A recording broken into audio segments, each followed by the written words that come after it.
আসসালামু আলাইকুম আপুরা ভাইয়েরা, কেমন আছেন সবাই? আশা করি সবাই ভালো আছেন। প্রতিদিনের মতো আজকে নতুন আরেকটি ভিডিও নিয়ে আপনাদের সামনে আসলাম। ফারহান আক্তার মুন্নি ব্লগে সবাইকে স্বাগতম। তো আপুরা ভাইয়ারা, প্রতিদিনই তো সব আপনাদের সাথে শেয়ার করি, রান্নাবাড়া, খাওয়া দাওয়া সব কিছুই আপনাদের সাথে শেয়ার করি। তো আমার প্রতিদিনের লাইফ স্টাইল, আমার চলাফেরা, আমি কোথায় যাই, কি করি, সবই আপনাদের সাথে শেয়ার করি। তবে আজকে বৃষ্টি নেই, আজকে একটু বাইরে যেতে পারি। আজকে যে আমার মামাতো বোনটা ফোন দিচ্ছে, ওর সাথে মনে হয় বাইরে যেতে পারি। তারপরে ভাইয়ারা, দেখতে হলে, জানতে হলে কোথায় যাই, সব পুরোটা ভিডিও আপনাদের দেখতে হবে। আর আপনারা সবাই পুরোটা ভিডিও দেখবেন। আর হলো আমাকে কমেন্টের মাধ্যমে জানাবেন ভিডিওটি কেমন হলো। আর অবশ্যই একটা করে লাইক দিয়ে যাবেন। আর যারা ভিডিওটি দেখবেন তারা সবাই মানে একটা করে সাবস্ক্রাইব করবেন আপনারা ভাইয়ারা ভিডিওটি। আপনাদের ভালোবাসা পেলে আমি সামনে এগিয়ে যেতে পারবো। আমি চাই, আমি এই ইউটিউব প্ল্যাটফর্মে যেহেতু এসেছি, আমি মানে এখানে আমি ভালো কাজ করতে চাই। আপনাদের ভালোবাসা পেলে আমি অবশ্যই অবশ্যই ইনশাল্লাহ আমি সফল হব, এগিয়ে যেতে পারবো। আর সবাই আমার জন্য একটু দোয়া করবেন। আর সবাই বেশি বেশি করে দোয়া করবেন সবাই। তো আপনারা ভাইয়ারা ভিডিওটি দেখতে থাকুন। আর হলো কমেন্টের মাধ্যমে অবশ্যই জানাবেন ভিডিওটি কেমন হলো। আর ভালো লাগলে অবশ্যই একটা লাইক করবেন।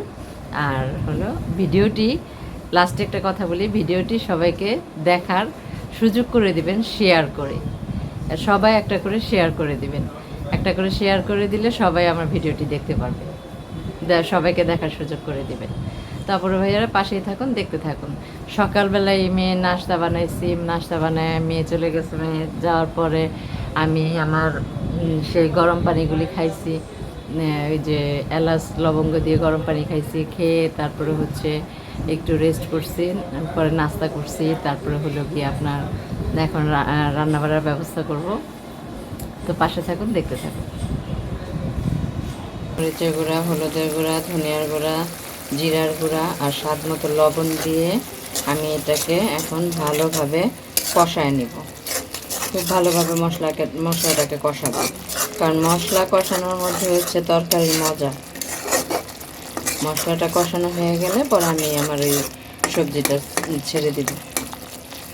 আগে মাছটা কষাবো, মাছটা কষায় তারপরে সবজিটা ছাড়বো।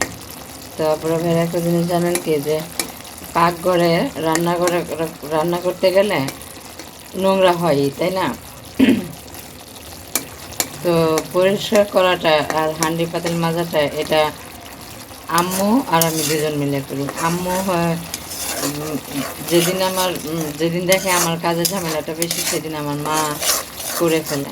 আমার মা আসলে আমাকে অনেক অনেক হেল্প করে, অনেক অনেক হেল্প করে।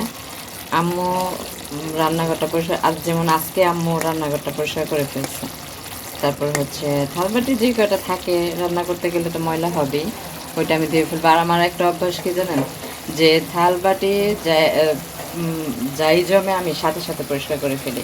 সাথে সাথে পরিষ্কার করে ফেললে হয় কি, কাজটা আর জমে না, কাজটা জমে না, মানে কাজটা তাড়াতাড়ি হয়ে যায়, পরিষ্কারও হয়ে যায়। আর জমানো জিনিস আমার কাছে ভালো লাগে না। জমাইতে গেলে অনেকগুলো একসাথে ধুইতে হয়, সেটা বিরক্তিকর ব্যাপার। যেটা জমে সেটা সাথে সাথে, যেটা হয় নোংরা হয় ওইটার সাথে সাথে ধুয়ে ফেললে এটা কিন্তু আর কাজের প্রতি বিরক্ত আসে না। তাই না পুরো ভাইয়েরা? আমি ঠিক বলছি কিনা বলেন, কমেন্টের মাধ্যমে জানাবেন এই কথাটা আমাকে। এই যে পুরো বসানো শেষ, মাছটা আমি উঠায় রাখছি। মাছটা উঠায়া, এই যে দেখেন মাছটা উঠায় রাখছি। এখন আমি এখানে সবজিগুলো দিয়ে দিব। বেশি খাওয়া পরে আমরা এখন সবজি খাই বেশি, তো সবজিগুলো আমার এখন কষানো হয়ে গেলে পরে আমি মাছটা একটু ঝোল রাখবো, একটু ঝোল ঝোল করবো। এটা খেতে অনেক স্বাদ হবে। গ্রানটা যা বের হয়েছে না, ধনিয়া পাতা দিলে আরও সুন্দর গ্রান বের হবে, আরও সুন্দর গ্রান। তা আমি ওই দিক দিয়ে আরেকটু পরিষ্কার করে আসি থালবাটিগুলি, তারপর আবার আসবো আপনাদের সামনে। আমার সবজিটা কষতে থাকুক আপুরা ভাইয়ারা। তো দেখেন, তারপরে ভাইয়ারা দেখুন আমার তরকারিটা সুন্দর মতো হয়ে গেছে। এখন এখানে আমি ধনিয়া পাতা দিয়ে এটাকে নামিয়ে ফেলবো। ধনিয়া পাতা দিয়ে আর 1 মিনিট রাখবো না, এটাকে নামিয়ে ঢাকা দিয়ে রাখবো যেন ধনিয়া পাতার গন্ধটা চলে না যায়। দেখেন তরকারি কত সুন্দর একটা কালার আসছে, অনেক সুন্দর একটা কালার আসছে, তাই না? দেখতেও অনেক সুন্দর হয়েছে, লোভনীয় লোভনীয় একটা খাবার।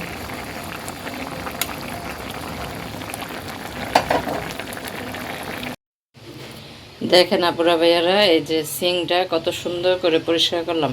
আমার এগুলি যদি নোংরা থাকে আমার একদম বিরক্ত লাগে। এই কাজটা আম্মু করে আর আমি করি। আম্মু যখন মানে আম্মুর শরীরটা খারাপ থাকে, যেমন আজকে আমি করে ফেললাম, কিন্তু রান্নাঘরটা আম্মু পরিষ্কার করে ফেলছে। এই যে সালা বিছায় রাখছি এখানে রান্নাঘরের মধ্যে। সালাটা না দিলে হয় কি, ওই পায়ের মধ্যে কি যেন বাজে, এই জন্য সালাটা বিছায় রাখি। এই তাই আর করতে পারি না। আমাদের রান্নাঘরটা ছোট তো অনেক কিছুই রাখা যায় না, এই জন্য ডাইনিং টেবিলের উপরে উঠায় রাখি সব কিছু। আর আমরা বেশিরভাগ সময় ঘর রুমেই খাই। আর দেখেন এই যে আম্মু আজকে সব পরিষ্কার করছে, সব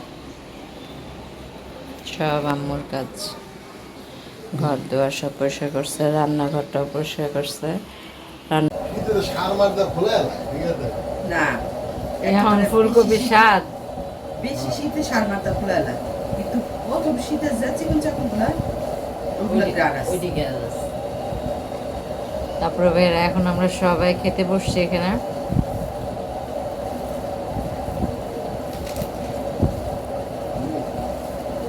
ভালো হয়েছে? মশলা বেশি পড়ছে? লবণ? দানাটা লয়ে টেনশন আছে না। বিসমিল্লাহ। মশলা বেশি হয়েছে, সমস্যা নেই, আর খাওয়া যাবে।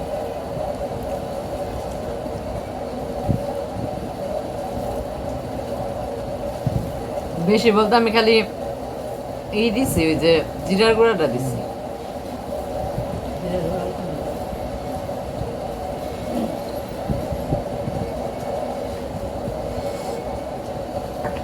অনেক টেস্ট আছে, অনেক। তো আপুরা ভাইয়ারা আড়ং ঘুরলাম, অনেক ঘুরলাম আড়ং। দেখেন ঢুকছি দিনের বেলা, হয়ে গেছে রাত্র। গাছগুলো দেখেন কত সুন্দর লাগতেছে রাত্রিবেলা, অনেক সুন্দর লাগতেছে। এই যে আড়ং,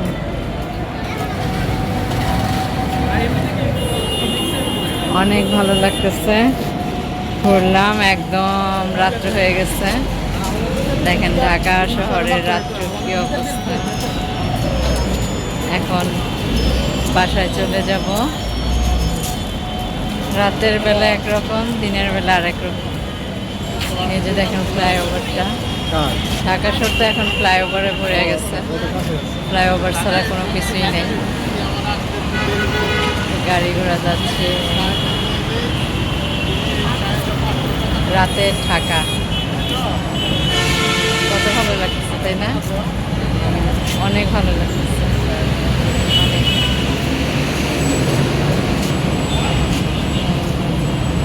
গাড়ি আসতেছে, গাড়ি যাচ্ছে। তো দেখেন গাছটা সবচেয়ে বেশি ভালো লাগতেছে আড়ঙের এই লোগোটা, এটা ভালো লাগতেছে। এই যে আড়ং, এখান থেকে বের হইলাম এখন, এখান থেকে এখন বের হইলাম।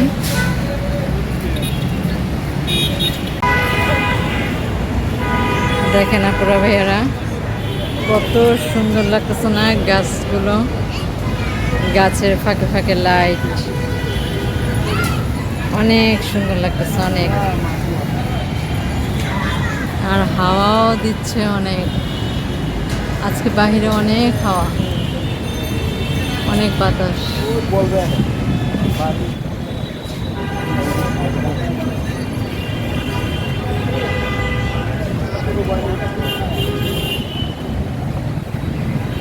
এই যে লাইটগুলো এত সুন্দর লাগতেছে বলার মতো।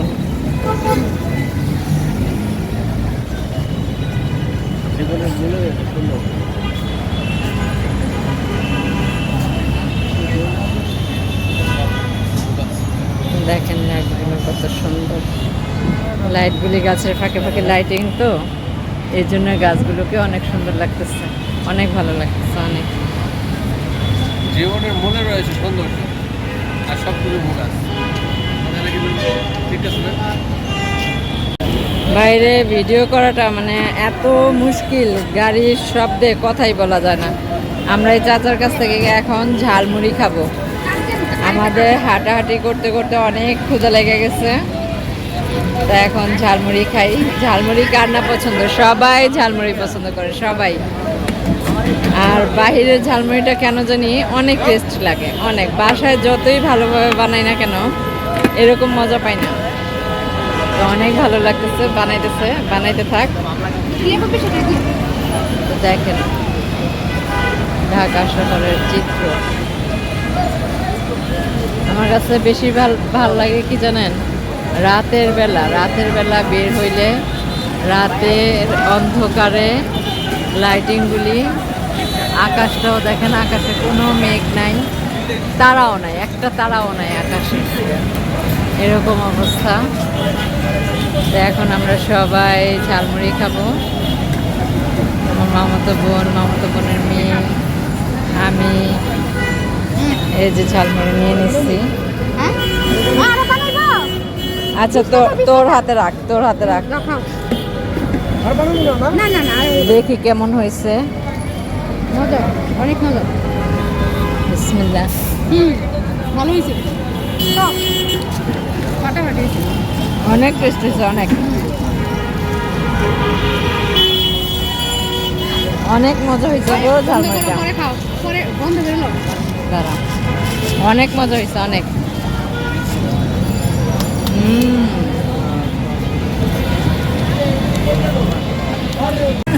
তো এই চাচার ঝালমুড়ি এত টেস্ট, খেয়ে দেখলাম, অনেক ভালো লাগছে। উনি নাকি 19 বছর যাবত এই ঝালমুড়ি বিক্রি করতেছে।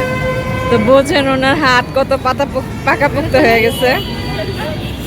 অনেক ভালো লাগতেছে। যারা এখানে আসেন এই চাচার কাছ থেকে ঝালমুড়ি খাবেন, অনেক মজা পাবেন, অনেক অনেক ভালো হয়েছে। আর মনে হয় ভালোই পরিষ্কার পরিচ্ছন্ন আছে, এই যে চাচার মুখটা চিনে রাখেন, সবাই এই চাচার কাছ থেকে ঝালমুড়ি খাবেন। অনেক ভালো বানায়, অনেক ভালো, মাশাআল্লাহ, অনেক ভালো বানায়।